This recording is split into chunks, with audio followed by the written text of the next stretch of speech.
Thank you. Great. Yeah, it is really nice to be back. I am nice to be away, better to be at home, as I guess they say. So I'm talking about a topic tonight that we haven't talked about before, although it certainly comes up around the edges.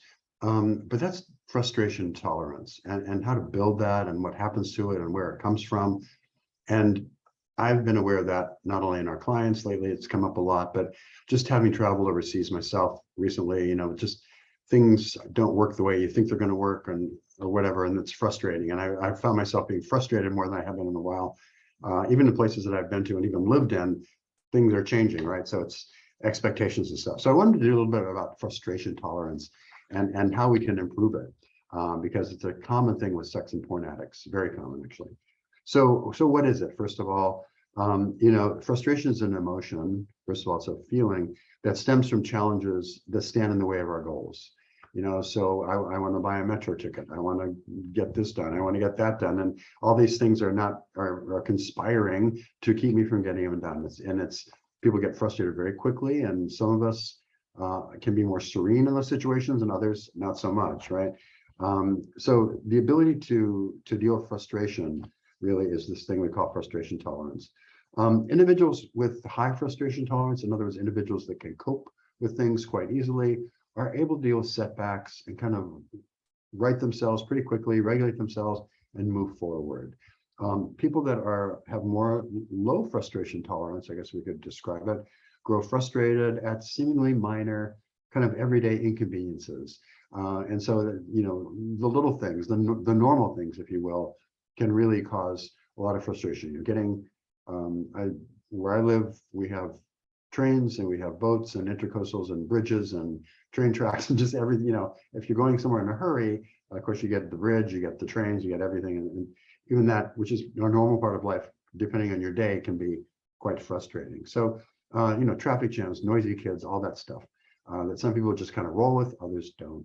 So I'm going to talk about causes, signs and symptoms, and then most important, what we can do about it. So causes, there's a couple different ones. One, there's a mental health aspect to frustration tolerance. People who are depressed, people who have anxiety conditions are more prone to have frustration tolerance.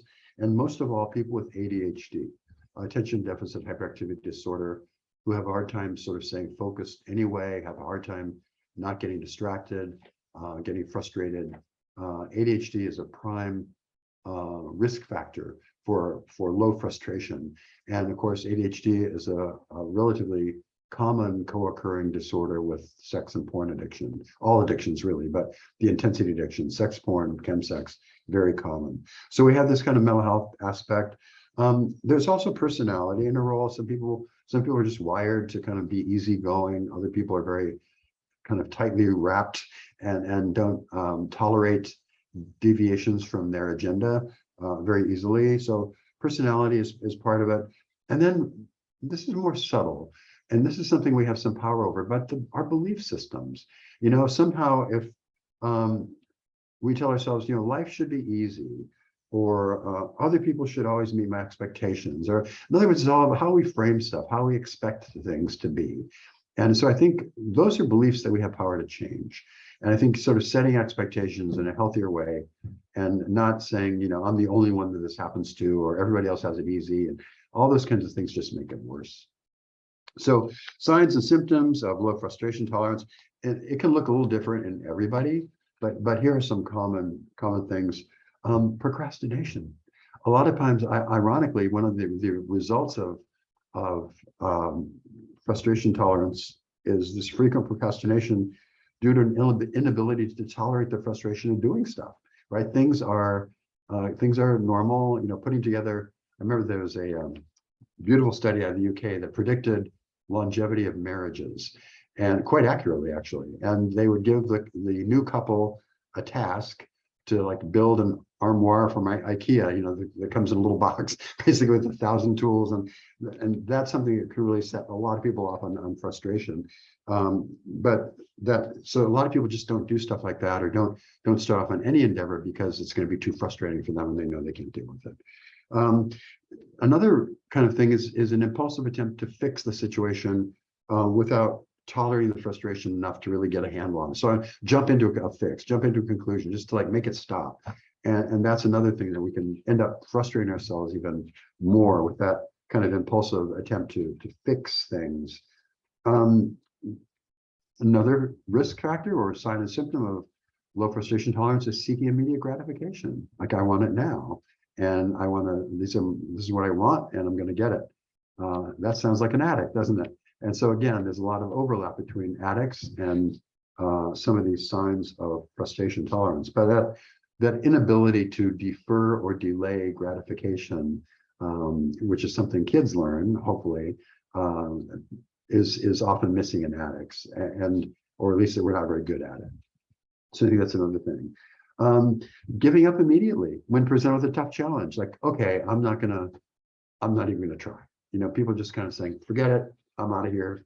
You know, throw down the towel, put down the knives, whatever they're cooking, whatever, just the tools, they just can't deal with it and they're out. So just kind of giving up too soon, growing irritable and angry and everyday stressors. And this is a measure of my own kind of emotional bandwidth. If I see myself getting stressed out a lot in traffic or, you know, some stupid situation, I know that I probably need to kind of step back a little bit and get a little more rest or meditate a little bit more or do something, because I'm just a sign of anxiety for me. Yeah, thinking or insisting I can't stand this. It's like the sound is too loud, the pain is too much, the frustration is too great, I can't stand it. And that's another, that ties back to that belief systems that we talked about. And finally, you know, people end up not just procrastinating, but avoiding tasks that might cause distress. I'm just not even going to go there. I have friends of a certain age now that, you know, I'm just not going to travel anymore because it's just too frustrating. Things like that. They make choices because they can't stand the frustration that comes with life sometimes. So what do we do about this? How do we build our frustration tolerance? I'm going to talk about 4 things, and there's more, but these are the 4 big ones that I could think of. One is to accept tough situations, right? When we get feeling frustrated, those are fueled by those belief systems we spoke of earlier. These things always happen to me. Why does traffic have to be so bad every day? This is horrible. So, you know, we can reframe some of that, and if we hear ourselves, we can catch ourselves with those kind of self-talk or beliefs or thoughts, we can reframe it, right? So, you know, there are millions of cars on the road every day. You know, traffic jams are going to happen, right? So we can kind of walk ourselves back off the ledge a little bit and just, yeah, this is to be expected, and just kind of calm down and get in the practice. There's a sense of fairness and unfairness that I think triggers a lot of people, especially when it comes to issues of frustration out in the world. Like, this isn't fair to me. Why have I, you know, gotten caught up in this traffic jam, or that, or the store ran out of something just when I got there, that kind of thing. It's all about me. So learning how to reframe tough situations or frustrating situations is the first thing. The second one, remember your strengths. You know, and I think in many cases, low frustration tolerance really stems from doubting our own ability to deal with something. Because, and this goes probably way back to performance anxiety with our parents, or getting validated, or being told we can't do anything right, or, you know, I'm sure there's roots that go way back in these belief systems. But to remind yourself that we can cope with distressing thoughts and feelings. You know, we do have that power, we do have those skills. It may take practice to deepen our techniques with that. But I think it's important to experiment with coping skills that allow us to kind of maneuver these situations instead of just accepting them as a roadblock and going around them, or not even doing that activity anymore. But practice, how can you move forward with the activity and at the same time build or gradually grow your frustration tolerance. So just really, I think when we get frustrated and we have low frustration tolerance, we kind of jump to conclusions like, I'm so stupid, or this is too frustrating, or it's all these kind of negative core beliefs about ourselves. If we can reframe those again into more positive ones, that makes a huge difference. The third thing is something that I think when we're so much in our head with frustration tolerance, we forget, but we can use our body as a huge tool. We can calm our body. When we're frustrated like this, we get all worked up, and our blood pressure rises, and a whole set of stress hormones and adrenaline and kind of a fight or flight thing, a sympathetic arousal happens. And so if we can learn how to calm our bodies, we can actually use that as a grounding technique to bring ourselves back down to earth, if you will. And so, breathing techniques, we've talked about here a lot, 4-7-8, there's many others. Any breathing technique, frankly, that has a longer out breath, because we know that when there's a longer out breath, that is a signal to the body to go into what we call parasympathetic arousal, which is a calming state. It's not an activating state, it's a calming state. So long exhales, meditations, little mindfulness exercises to get focused, progressive muscle relaxation, and even physical activity, going out and taking a walk or doing something, as tools we often mention, talking to someone, calling someone. There's a lot of things we can do, but I'm focusing really here on the body. If we can really calm our bodies, because that can serve as a real grounding technique for us. And then the final thing, this is skill, and skills take practice. And so I would encourage you just to practice when you encounter a frustrating situation, or if you know what kind of is frustrating for you, maybe try to go into that activity with a sense of aware of your strengths in a grounded, calm state, and see how you do, and practice. But it does take practice. And I recommend to my clients things that are maybe mildly frustrating, like working on a tough puzzle is one way to do that. Or waiting in a long line. Next time you're in a long line, be patient and try to practice that patience. And because it's those everyday situations that can really trigger us in such a huge way. And we have total power over how we react to that and whether we become frustrated or not. So I think with that, I'll stop. Thank you, Scott. Thank you, David. As you can see, I got frustrated with my background, like doing streakers and cutting my ear.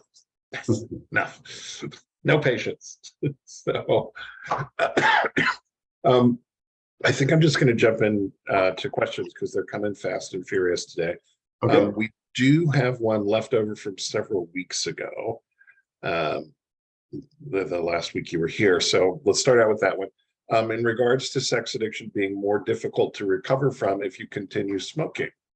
I am beginning recovery for porn addiction, and my partner is supportive, but she wants to continue having sex with me a lot. So this is a follow-up question because we had talked about smoking, I think. Would orgasms from sex, anticipation of sex, etc., make it more difficult to go through the recovery process? So this is a porn addict whose wife wants to continue having sex, and he's worried that he's triggering the dopamine center the way that smoking would slow down recovery of the dopamine center. It's a great question. I think frequently the kind of interactions that occur in sobriety are very different than the kind that occur in acting out. And it's kind of a different chemical profile. There's not so much adrenaline, for example. There's a lot of dopamine in both kind of a loving interaction versus strictly acting out. But I think it's two parts of your brain in a way, unless you had kind of really escalated acting out kind of interactions with your partner, which isn't normal or not common, at least. So I think what I would encourage you to do, again, because sex addiction and porn addiction are so head-based, right? It's all up here. I'd really encourage you and your partner to pay attention to your bodies. And that's a really nice way of avoiding that, the mind traps, if you will. So things we've talked about here before, sensate focus, touch, just holding, practicing, being sensual awareness. We know from research that if we can practice, excuse me, I have a cold, practice our senses, our sense of smell, our sense of touch, our sense of sight, taste, that even in non-sexual settings, that will directly impact our pleasure from sensual sex with somebody we care about. So I think there's different ways to approach it. If we approach it as just the same mindset as we would in a fair partner or sexual acting out with a stranger or porn, that's a whole different kind of mindset. But I think to bring your body and all the techniques with it, including breath, by the way, and that mindset of care, and you know that you're, as you probably know, in a very kind of unusual situation. Most partners want the opposite of that, and so it's a little bit of a unique situation sometimes to try to re-engage in a healthy way. But I think just the fact that you're asked the question and that you're so conscious of it is a really good sign. But I would encourage you not to rely on fantasy as much as you are just being aware of what your body's feeling and how you're feeling emotionally, because that's very much what I'm going to just call connected sex, if you will. And oftentimes sexual behavior with a sex addiction is not connected, it's dissociated, it's often fantasy somewhere. So I think if you can set that intention to stay present and connected, I think you'll be fine. Yeah, and connected sex with an intimate partner, it's not all about the dopamine like addictive sex is, very much. We also get serotonin and oxytocin and some other bonding neurochemicals and neurochemicals that make us feel good, but in a different way. So your brain is going to recognize that it's different, but this is something that I've wondered about, David. Do our brains recognize healthy, natural rewards versus these incredibly elevated, unnatural rewards that we get from addiction? Because you and I both preach, you've got to have some fun in your recovery. You need to hang out with people. You need, eat healthy, exercise, all of which produce natural rewards. And I'm of the belief that if the brain is experiencing natural rewards, it somehow knows and it will heal faster. I don't know. That's just my weird take on this. Thoughts? Yeah, and I think I was reminded the other day, dopamine and these natural rewards, that's not the enemy, right? It's just as addicts, we tend to abuse it. Right. So we're still going for dopamine, we're still going for those rewards. And I think the brain very much knows what that feels like. The problem, in my experience at least, is that when we get into recovery, especially early recovery from these intensity addictions like sex and porn or chemsex, it's like having just seen a very, very bright light and the light goes out, and for a while you can't see anything, right? You can't really focus on you can't register on the little light that is the normal kind of dopamine response under normal sexual activity. So I think it's going to take an adjustment period to allow your system to kind of recalibrate from that really intense artificial dump of dopamine that we get from these addictive behaviors to the more subtle dopamine reward of connected, healthy interaction. And I agree with you totally, Scott. It's not just about dopamine when you get to that point. It's about serotonin and oxytocin, all these other wonderful things that are more subtle, but a much fuller experience, if you will. So I think the brain, I think, never loses its ability. We are hardwired for thousands of years to pay attention to that reward circuitry, which, at its very basic form, keeps us surviving as a species, because it makes activities that move our genes to the next generation very, very rewarding and feeling good, right? So the brain knows how to do that. It's been overshadowed by this addictive monster in terms of the dopamine scale, how much of it is produced by those behaviors. So it takes a little bit of time for adjustment. But I believe at least we don't ever lose. Our brain never gets confused, what's that? It always knows. Yeah. Thank you. This first question that came in on the Q&A today is kind of long, so I'm going to give you the short version. My sex addict partner stormed off 8 weeks ago with his ex, who we always said is the person who hurt him most in our life. He ended our relationship after he claimed he had a mental breakdown. We got in a fight. I tried many times to talk to him, but he said he didn't want to talk. He blocked me everywhere, email, phone, etc. Won't open his door when I try to chat with him. Even blocked the therapists, which had an agreement that they could talk to each other, blocked that. Now he's on social media again. He had deleted his social media accounts previously, and he's posting things that would indicate that he's acting out, basically. He's back with interacting with former acting out partners, posting as if he's not in a relationship, etc. The way he ditched me was exactly what he did with his ex-wife and even an affair partner. So this is a pattern.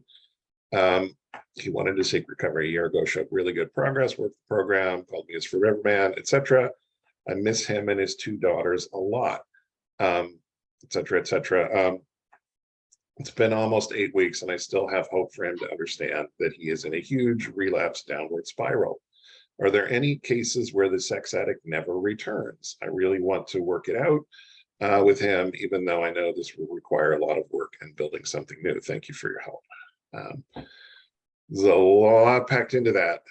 Yeah, well, first of all, I'm sorry for the situation and for the pain, and for the fact that it sounds like you're maybe more invested in this relationship than your partner, and you know, it may be just simply because they're in that sex addiction mode. I have seen people that just can't tolerate the frustrations, to bring it back to our theme tonight, of a relationship that goes on, that's sustained, because it gets too complicated, too overwhelming, too flooded, too anxiety producing, and they often will cut bait and just start off with somebody else. And so yeah, unfortunately there are cases where people just kind of move on and get into the same and recreate the same situation over and over again, as you kind of hinted has been done in the past. I think, you know, is there a possibility that they could return? Of course. But I think maybe the work that you need to do right now is to see what's best for you, with or without, you know, if he comes back or not. And, you know, what's your plan for yourself? Because I think right now you're more invested than that person is. And I think that's a painful spot to be in, and a real setup for you. So I would make sure you have support, that you have some clarity. And frankly, if this person does come back, I'd really want some clear understandings and boundaries about the terms on which you're willing to kind of re-engage, because unfortunately, this could just happen again. I've seen that too. If this person is an anxious avoidant type in terms of attachment, or something where they just can't tolerate the intensity of a real connection, they bolt. And I could easily see that happening again, unless they do a lot of work on themselves. Yeah, I just echo everything David said. David, it sounds like this addict has 2 daughters. Now we don't know if he has custody of them or his ex-wife has custody, but you know, we were a little family. I mean, I hope the daughters have support too. You know, so. Yeah, because kids get dragged along in this, and you know, they don't have a choice of where they go or their allegiance sometimes, and there's a lot of damage. And you know, they grow up to be addicts too. This is how it starts. So I agree, Scott. I hope they have resources. Yeah. So okay. Next one here. I'm the wife of a porn addict. He is in solid recovery, has a CSAT, and has done the 12 steps. Great. After moving into our new home 3 years ago to make a new start, I caught him acting out twice. This caused many bad memories that haunt us both. Him sitting at his desk where he acted out, many heart-wrenching arguments in specific areas of the home where the bad memories linger. Do you have any advice on getting past these bad memories? I find them triggering. We don't want to move. So understandable.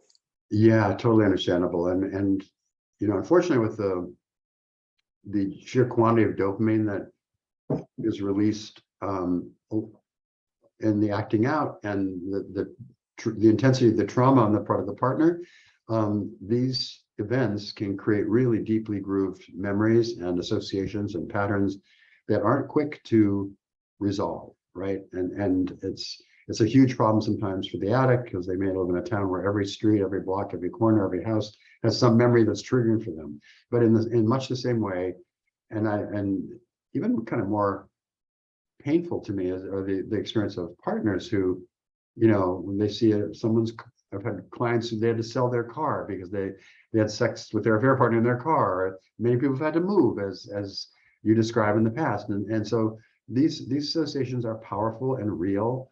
And I think you don't mention if you have support. I hope you do, the person that asked the question, because that's going to be really important. In my experience, just really honest sharing. I really recommend daily check-ins of what's going on, how you're feeling, and where you're going with some of these things. And what I have found, if you can kind of at least start to neutralize the bad emotional connections and start to recreate new ones. And I think sometimes these old associations just have to be overlaid with newer, fun, more pleasant memories, right?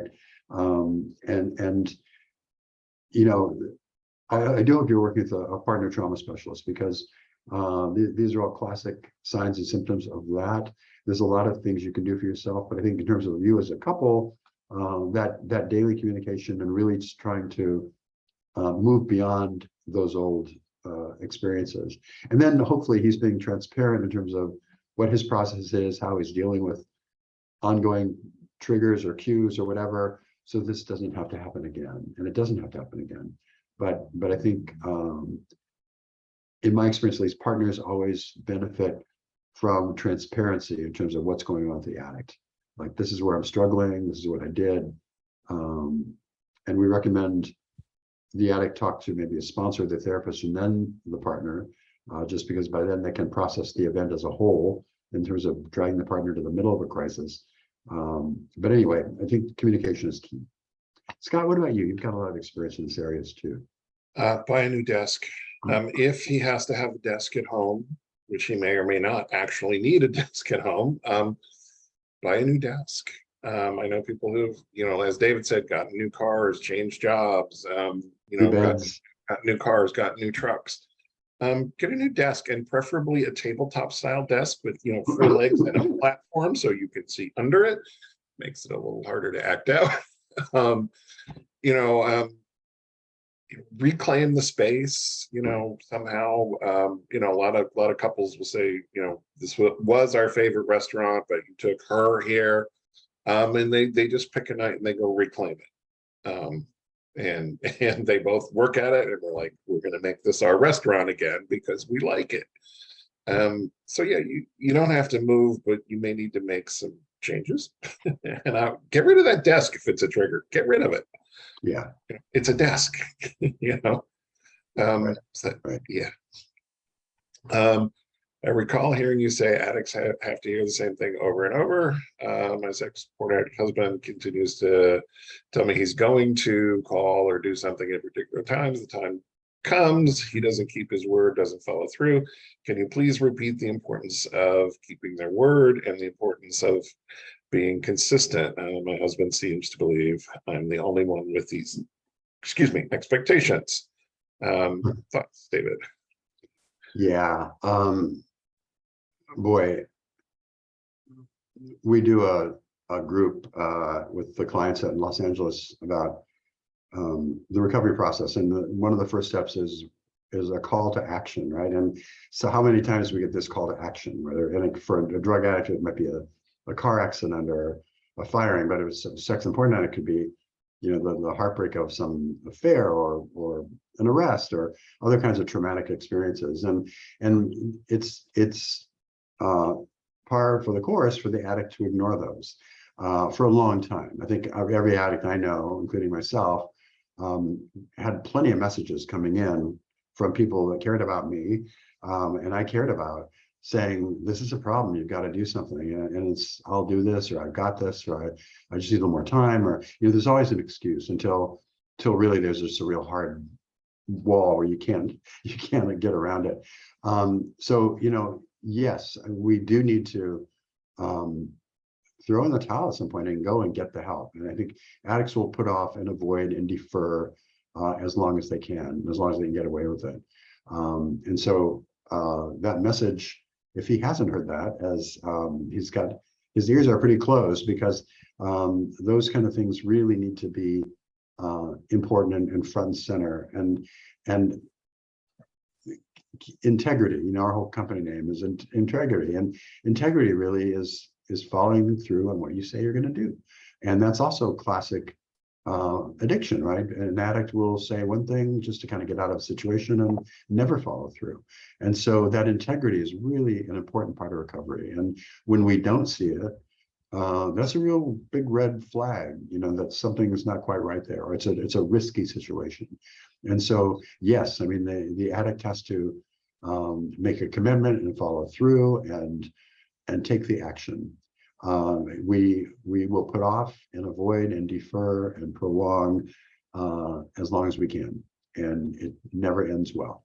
So yeah, I only can emphasize your message already and hope he can hear it.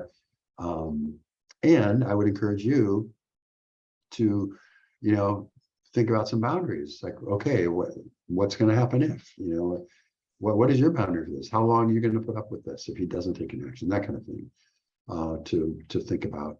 And if hopefully you're also connected with the therapist and you can get some help in formulating what a reasonable set of boundaries looks like for you. Remember, boundaries are for us. They protect us from other things. And this is a situation that's got to be frustrating and painful for you. And I don't think anybody could expect you to just live that way forever. So make sure you get the support you need for yourself as well. Yeah. If my porn addict husband also seems to be suffering from depressions, which do you tackle first? He has a CSAT, but he hasn't tackled his depression at all. And it seems like he can't really overcome or deal fully with his sex addiction if he feels like he's in a deep pit. It's also extremely difficult for us to discuss it because he always feels like I'm judging him and not on his team. So although I bring things up, he gets really defensive. It's not productive. How would you approach this? So porn addiction, depression, and the interplay. This is a real conundrum sometimes because it's the chicken or the egg kind of thing, right? The depression can lead to addiction can lead to depression, and oftentimes it's just a kind of a big muddled mess on presentation when somebody comes in and say, in my office as a therapist. So I think the rule of thumb is that if there's an active addiction, you really have to treat the addiction, and that comes from the days of drug addiction, where if somebody's really impaired on alcohol or heroin or cocaine or whatever, you're not going to be able to do much therapy as long as they're in that impaired state. Sex and porn addiction, there's an impairment that goes on, but not quite as to the degree that we see with drugs. And I think it's very important to tackle both simultaneously. I don't see a reason why you can't. Sometimes, very often, we'll get our clients to seek integrity to have a more formal workup with a psychiatrist or a neuropsychologist just to see what's going on. And very often we'll recommend somebody start an antidepressant, because just the damage that these addictions, these high-powered intensity addictions do to the brain causes a lot of depression. And fortunately, it's usually temporary and minor. Some people, though, have what we call an endogenous depression. There's a chemical imbalance. And the only way that's going to get better is with medication.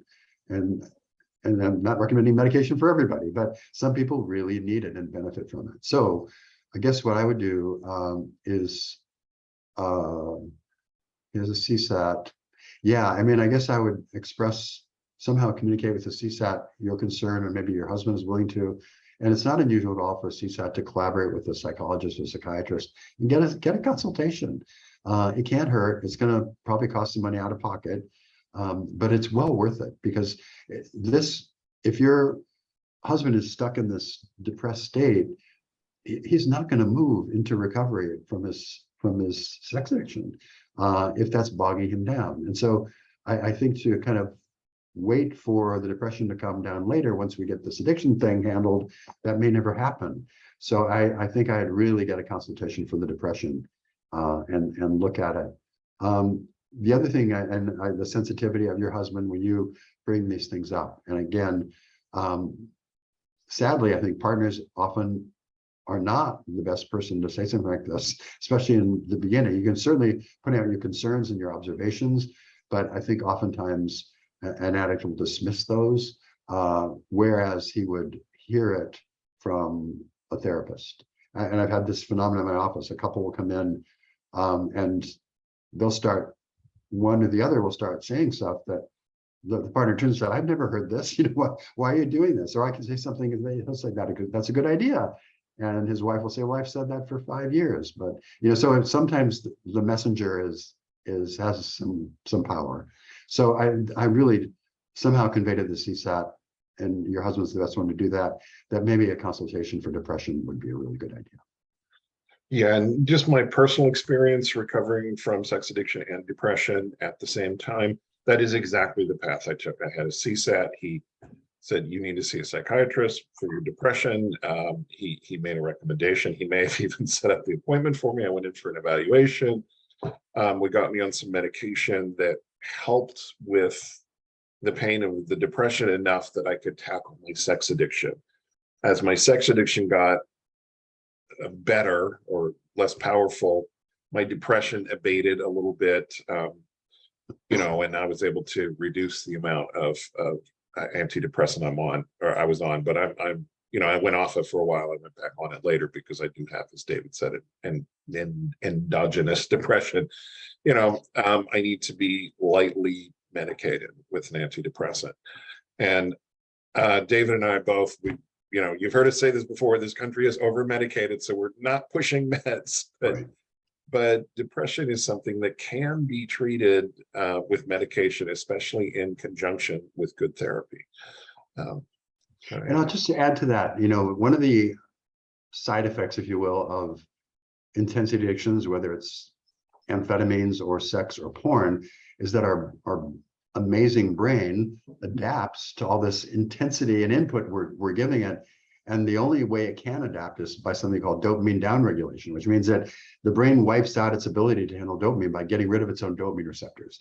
And that's the one move it has to kind of soften the blow that it's getting with this addictive behavior. So if we get into recovery, the addictive behavior stops, we're sort of back to normal in terms of the input of all this stimulation, but our brain is already adapted to our addiction. And so it takes a while for the brain to regenerate those dopamine receptors. And during that time, people will be depressed. There's a word we have used here often called anhedonia, which means an inability to experience pleasure, basically. And then it's a form of a depression. And in the case of dopamine downregulation in the brain, that those receptor sites regenerate. So it's a temporary state. But so there can be just that, or it can be exposing an ongoing depression or a mid-grade depression we call cyclothymia. So there's a lot of stuff, and it probably would benefit from professional evaluation. Yeah. And just for the record, I experienced everything David just said, all of it, 100%. Okay, this is from the addict. How long does the betrayed partner stay traumatized before recovery for her is attainable, or does this go on forever? That's the short version. So how long does a betrayed partner stay traumatized? Great question. And excuse me, it's highly individualized depending on that partner's own history. Has there been abuse? Has there been other kinds of trauma that person has sustained long before she ever met the addict, right? Or he ever met the addict. And so we bring our own backgrounds and histories to these situations, and that has an impact. The other factors have an impact, the kinds of betrayal and so on. So in general, though, all that being taken into account, Stephanie Carnes, basically, who's done a lot of work on betrayed partners, puts out basically a 5-year timetable for really full recovery into a very satisfying, happy, trusting, emotional and sexual life in recovery. So that scares people a lot because that's 5 years. That's a long time. It doesn't have to take that long, and couples certainly can get back to much healthier, happier interactions long before that. But it can take a while, and again, depending on the person's past. That's why we always ask about support resources for the partner, because they need to be doing their own work, not because they're to blame or that they're the problem, because this is a real legitimate trauma that's experienced, which a lot of the general public kind of minimizes. It doesn't really understand, but there is betrayal trauma that happens, and everything. We've seen some examples of this already in the questions tonight. The different kinds of behaviors or different statements, or all that can be triggering again. And so it takes a lot of work. I would say with some work after a year, if the trauma isn't starting to lessen significantly, then I'd really take a close look at that. I mean, I would expect the partner not to be so triggered and to be able to self-regulate and to feel good about him or herself and, you know, set boundaries and all that by a year. But to really heal the relationship and mend and create something better than probably was there before, that takes a longer period of time. Thank you. I love this next question. Is a sexless marriage a sign of sex addiction? Is it a sign of cheating? Until what age do couples have sex? So several questions there, but So all of which are, yeah, go ahead. yeah, so first of all, sex occurs across the lifespan, right? And I think the form of sex may change. We, you know, when we're in our 50s and 60s, we're not maybe having the, I don't know, acrobatic kind of sex you might have in your 20s. But human beings don't ever lose the need, a biological need for touch, for connection. And so a lot of older couples, if they have their act together sexually, will incorporate more touch and massage and holding and things like sensate focus, right? Other ways of connecting, along with traditional, you know, penile vaginal intercourse that also goes. So I think we have a very ageist misunderstanding about sex as people get older.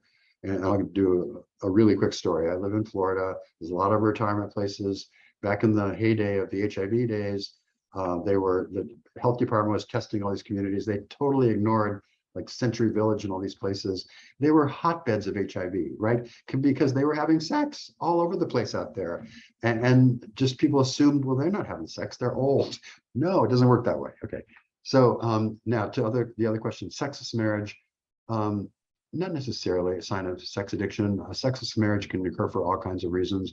And it is true that over time, marriages, you know, the amount of sexual activity in a marriage decreases. That's just whether you're gay or straight or American or Japanese, you know, that just happens with time. And it's really up to the couple to keep life interesting and creative and all that. So, but we can be as creative as we can. It's generally going to decline. Hopefully it won't decline to the state of being a sexless marriage, although that can occur. And I think that occurs certainly with sex addiction because all that sexual energy is being diverted somewhere else, but it can also occur without a sex addiction where people just drift apart. People don't work at maintaining that connection. People they may love each other very much. There can also be physical or emotional issues that prevent somebody from being able to be sexual, even with someone they love. Right. So, I mean, there's all kinds of reasons for that. So it's not always sex addiction or cheating, although that certainly contributes to it, of course. But anyway, it's a more complicated situation, I guess, long story short, than it might appear. Yeah. And I just want to repeat what David said. You know, our desire for touch and physical contact and even sexual contact doesn't go away, but how we manifest it as we get older in particular may change a lot. You know, cuddling might be really great at some point, you know, just sitting on the couch together and snuggling and holding hands might be better than throwing our back out trying to have sex. You know, or the equipment's not working. We have to get out those pills to make things work. And, you know, sometimes it's just, you know, what I really want is to just be here with you. And if you want to do the sex thing, give me a little notice. We'll do the pill, we'll do whatever. But I think we place too much emphasis on sex and sexual performance and being good in bed and all of conquest and all of this stuff. And what most of us really want is to feel connected, and we want to see and be seen. We want to accept and be accepted. We want to be vulnerable and safe. You know, that's what I want. I don't know. I'd rather have that than sex. You know, I've had a lot of sex. Some of it was good. Some of it was not good. I'd rather just feel safe and warm and loved. I mean, I really would. Right. You know, I'm teaching an intimacy work group right now. It started this last Monday for Seeking Integrity. And one of the things we talk about is trying to broaden the definition of sex and sensuality beyond just that physical intercourse to, touch and emotional connections and a sense of safety, like Sal was just talking about. There's other dimensions, partnership, connection, common, values, beliefs. There's all kinds of stuff that provide intimacy. And I think we sometimes conflate or confuse sex or intensity as intimacy. And intimacy is so much more than that.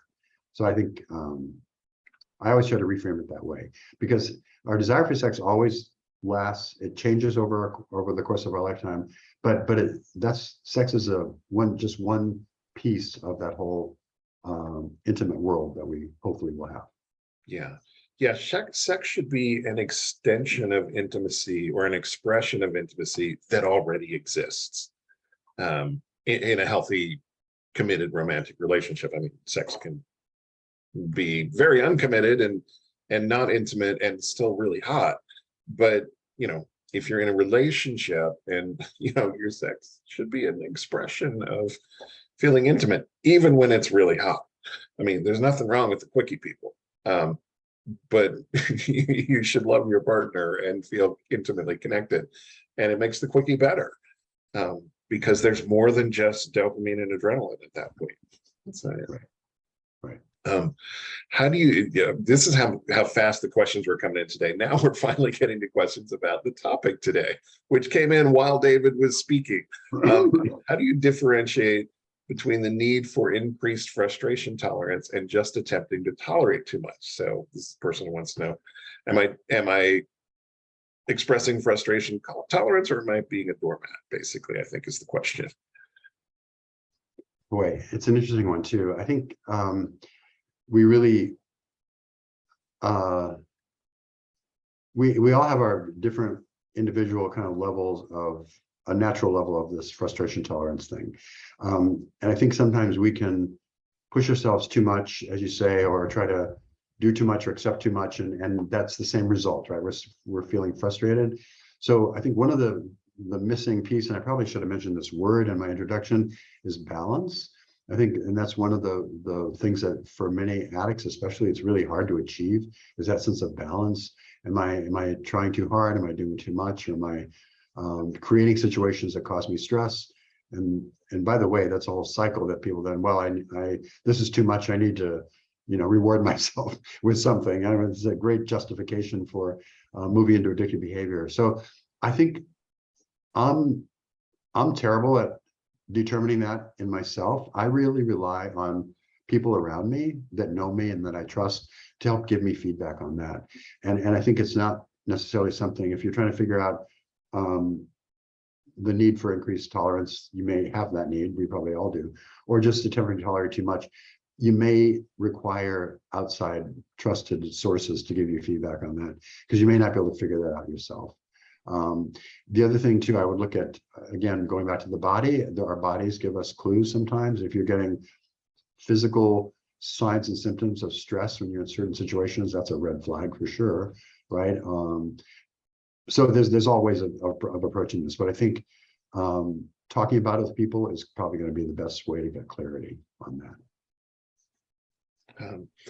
Okay, next one here is low frustration tolerance underneath all addictions, or are some addictions more correlated with low frustration tolerance than others? So that's the first part of this, and I'm going to let you answer that, and then I'll ask the rest of this question because it's on another topic. Right. In my experience, low frustration tolerance is one of those like nearly universal features of addicts.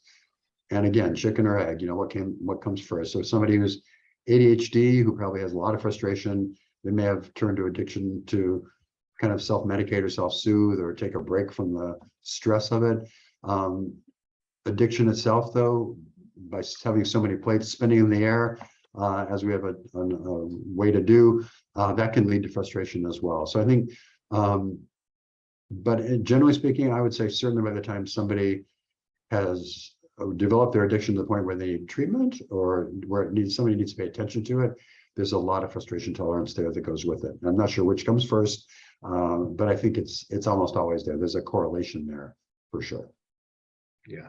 Okay, the second half of this is more about trauma. So is yoga for trauma, along with mindful dancing and meditation, good for getting more grounded in one's body? Is there a specific meditation to try that is better for trauma? Thanks for this platform and for your service today. Um, Wow, what a great question.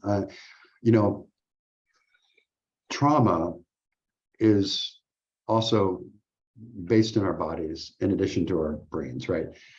If you don't know the book, I know I mentioned it before, the Body Keeps the Score by Bessel van der Kolk, who does a brilliant job laying out how trauma embeds itself in our neurological system. And for that reason, good trauma therapy can't just be talk therapy. It has to be some other somatic component. It has a body awareness, a body release. So to your point, yoga is an amazing way to start to resolve trauma because it puts you so much into your body and body awareness and releasing that trauma. Similar, but way to release physical trauma is breath work, which I'm finding catching on more and more around the country. And I was really pleased in Norway. It's really popular again too over there. So breath work is a beautiful way to release trauma that may not have a story, may not be nonverbal trauma. So if a young child of 2 or 3 is abused, they don't have the cognition to put that into words, but their body holds on to that. And so breath work helps us release those things. So yoga, breath work, any kind of what we call somatic process is really good.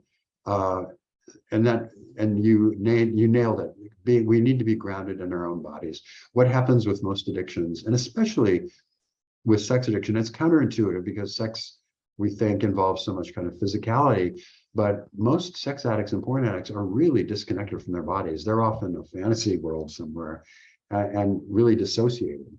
And so the idea of reconnecting in a conscious way to your body and your mind and your spirit and having all that aligned is really beautiful. So yoga, I think, is great. Breath work, meditations.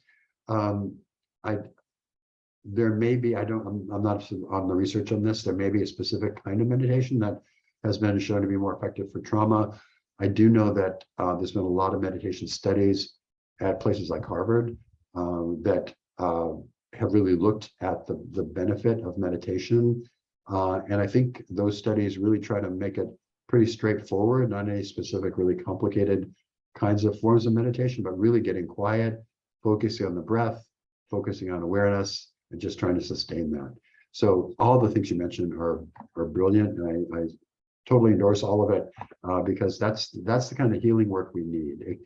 And as a therapist, I shouldn't probably be saying this, but it can't just be talk therapy with a therapist. It's got to be other work. And so when I do trauma work, like EMDR has a somatic component. I do breath work. So it's always important to mind and body. And you kind of intuitively nailed that with this question with yoga and other things. Yeah. Next question here. My husband is mother enmeshed, so I am not only not dopamine, I am, it seems, an adversive. How does one deal with this? Before I turn this question over to David, John Taylor, who is one of our webinar hosts, is, along with Ken Adams, sort of the biggest expert. And Ken's the biggest expert. John is probably next in line on mother enmeshment. He does webinars on the 2nd and 4th Thursday. Unfortunately, he's not doing his tomorrow. But on the 2nd and 4th Thursday, it's a great place to ask mother enmeshment questions. And we're doing a specific webinar only on mother enmeshment on January the 12th, which we'll start promoting in a few weeks. And the last time we did it was maybe 3 years ago, and we ended up running it over, stretching it over 2 weeks because there are a couple hundred people and countless questions. So keep that in mind. So I'm going to rephrase this, David. Does mother enmeshment impact how a mother enmeshed man, and mother enmeshment very common with male sex addicts, by the way, how he experiences dopamine in relation to a loving wife? Yeah, I think when we learn by association to have that dopamine fix from someone we're enmeshed with, it almost by definition kind of reduces the availability, if you will, of dopamine for that partner or for anybody else. And so, yeah, it's always kind of not quite rising to that par of the enmeshed party. So I think, first of all, the resources I think are tremendous, both with John and Ken. There's a lot of books out on this topic. I think the work here, from my point of view, has to be with your husband and his work on that, and with his mother. And you can't do much to change this, in my opinion, except set boundaries and make your own list of needs and wants, heard. But as Scott said, this is pretty common. We see it a lot, and sometimes people are even aware of it. Sometimes they're not even aware this is a dynamic in their lives. But it has to be addressed directly. There are additional things here. I know both Ken and John do in-person, like week-long trainings or workshops on this enmeshment. So it's a tough place to be, because it's like, hey, I'm your partner, not your mother, and that's a painful place to be. That can also build a lot of resentment and negative feelings that you don't want to be carrying around. So, but I think the work has to be done on the part of your husband, and he's got to be willing to do that. Yeah, 2 books I want to recommend for your husband to read. They're both by Dr. Ken Adams. The first one is Silently Seduced. That's one your husband should read. Made me almost literally upchuck reading it because they got in my head and scooped it out. And then the other one is a book written for partners like you. It's called When He's Married to Mom. Some great stuff for you, particularly in that second book, When He's Married to Mom. And I know John just did one of the enmeshment work groups. I'm not sure what his next one will be. But if you want to find out, email me, scott@seekingintegrity.com. I will forward it to John or Ken, either one, and one of them will get back to you if you want to know about like the work groups they do. And they also do those online now too, thanks to COVID. We've got a whole bunch of questions left. I have copied them. I'm going to keep them in our document. And I think maybe next week we'll just do a Q&A. David, that's fine, especially if a backlog of questions. These are great questions too. I'm always so impressed with the questions that come in here. It's amazing. Yeah, great it's stuff. been amazing. So everybody, thank you for being here. David, as always, thank you for being with us, sharing your expertise, especially with a nasty little head cold. I know you're not feeling well, so we appreciate you being here. Anything you want to say to take us out? No, except just start to become aware of that frustration tolerance in your own life and practice diminishing it. It's a skill that can be learned. Stop there. Good night, everybody. We'll see you next week.